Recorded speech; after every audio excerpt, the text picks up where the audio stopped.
भर शेतात आणि रखरखत्या उन्हात मराठा आरक्षणाबाबतच्या मागण्यांसाठी मनोज जरांगे पाटील आंदोलन करतायत। एकीकडे मंत्री राधाकृष्ण विखे पाटील मनोज जरांगे यांच्याशी चर्चा करत असताना मुख्यमंत्री देवेंद्र फडणवीस यांची मोठी प्रतिक्रिया समोर आली आहे। सरकार सकारात्मकच आहे असं सांगताना देवेंद्र फडणवीसांनी ओबीसी समाजाला सुद्धा शब्द दिलाय। नेमकं काय म्हणाले पाहूयात। पाहणी तुम्ही केलेली आहे, इतका मोठा प्लांट पहिल्यांदाच होतोय आणि ज्या पद्धतीने आता तेलाचे रेट्स वाढले, सीएनजीचे रेट्स वाढलेले आहे, आखाती देशामध्ये जो प्रॉब्लेम आहे, अशा फॅसिलिटी देशभरामध्ये खूप फायदेशीर होऊ शकतात। मला अतिशय आनंद आहे की नागपूर महानगरपालिकेच्या माध्यमातून देशातला पहिला ड्राय डायजेशनच्या माध्यमातून सीबीजीचा प्लांट या ठिकाणी जवळपास तयार झालेला आहे। आज आम्ही या प्लॅनची पूर्ण माहिती घेतली, पाहणी केली आणि 3 फेजेसमध्ये आता सुरुवातीला 400 टन, मग पुन्हा 400 टन आणि ऑगस्टमध्ये 400 टन असा 1200 टनचा हा प्रोजेक्ट ऑगस्टमध्ये पूर्णपणे कमिशन होईल, पण त्याचा पार्ट आताच कमिशन होतोय। या माध्यमातून जो सगळा शहरातला कचरा आहे या कचऱ्यावर प्रक्रिया होणार आहे। यातनं जवळपास 28 टीपीडी या ठिकाणी गॅस तयार होणार आहे।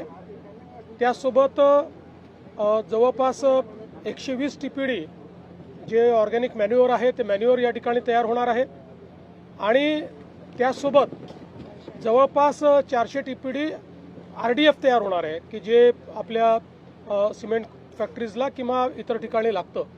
त्यामुळे जवळपास संपूर्ण जो कचरा आहे या कचऱ्यातनं एक मोठी व्हॅल्यू या ठिकाणी तयार होणार आहे।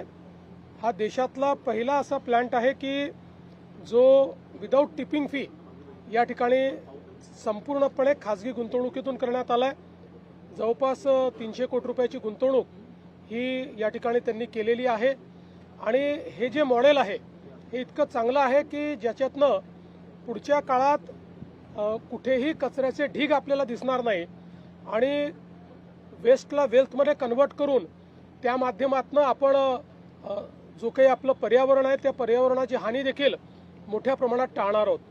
जे वर्षानुवर्ष हा सगळा जो पूर्व नागपूरचा भाग आहे की ज्या भागामध्ये आपण भांडेवाडी म्हटल्यानंतर कचऱ्याचे ढीग आणि वास अशा प्रकारचं जे समीकरण होतं हे पूर्णपणे संपत आहे आणि पुढच्या 3-4 महिन्यानंतर या ठिकाणी वासाचा प्रश्न देखील संपेल आणि जवळपास 6-8 महिन्यात वर्षभरात संपूर्ण ढीग संपून या ठिकाणी अगदी सगळी लँड रिक्लेम झालेली असेल। मला असं वाटतं की देशातला एक अतिशय महत्त्वाचा अशा प्रकारचा प्लॅन आज या ठिकाणी तयार झाला आहे। मराठा समाजासाठी सर्वाधिक निर्णय तुम्ही मुख्यमंत्री असलेल्या सरकारने घेतलेले आहे, तर ही जरांगे पाटील आज भर उन्हात उपोषणाला बसले, विखे पाटील त्यांना भेटायला गेलेले आहे। सरकारचे प्रमुख म्हणून तुमचं काय म्हणणं आहे? बघा, सरकार या प्रश्नावर नेहमीच सकारात्मक आहे। सरकारने वारंवार निर्णय घेतलाय, प्रत्येक वेळी जेव्हा अडचण आली त्यावेळी सरकारने निर्णय घेतलेला आहे आणि या संदर्भात मी एवढंच सांगेन की सरकारची भूमिका पारदर्शक आहे, सरकारची भूमिका सकारात्मक आहे आणि ती भूमिका आम्ही सातत्याने मांडतो आहे आणि यापुढेही सरकारची भूमिका ही सकारात्मकच असेल। आमचं सरकार सर्व समाजाकरता सकारात्मक काम करणारं सरकार आहे। आम्ही समाजांना एकमेकापुढे आणून भांडण करत नाही, सगळ्यांचं भलं कसं होईल हा प्रयत्न करतो आणि विशेषतः मराठा समाजाच्या संदर्भात मी पुन्हा एकदा सांगतो, जेवढे निर्णय मी घेतले आणि शिंदे साहेबांनी घेतले एवढे इतिहासात कधी झाले नाहीत आणि पुढेही आम्ही मराठा समाजाच्या हिताचे निर्णय घेतच राहू। फक्त हे निर्णय घेत असताना देशाचं संविधान, देशाचे हायकोर्ट आणि सुप्रीम कोर्ट यांनी दिलेले निर्देश याचं मात्र पालन करावं लागेल।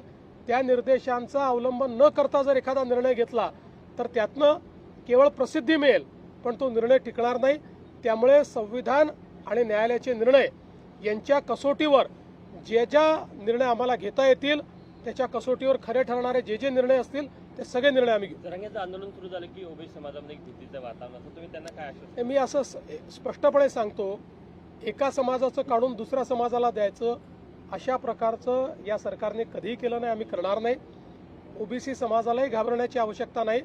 आम्ही मराठा समाजाचंही त्या ठिकाणी समाधान करू, त्याकरताही सगळे निर्णय आम्ही घेऊ पण त्यावेळी ओबीसी समाजावर कुठलाही अन्याय आम्ही होऊ देणार नाही. सातारा गॅझेटियरचा GR काढण्याची मागणी त्यांनी केलेली आहे. नाही, त्या संदर्भात आता चर्चा चाललेली आहे.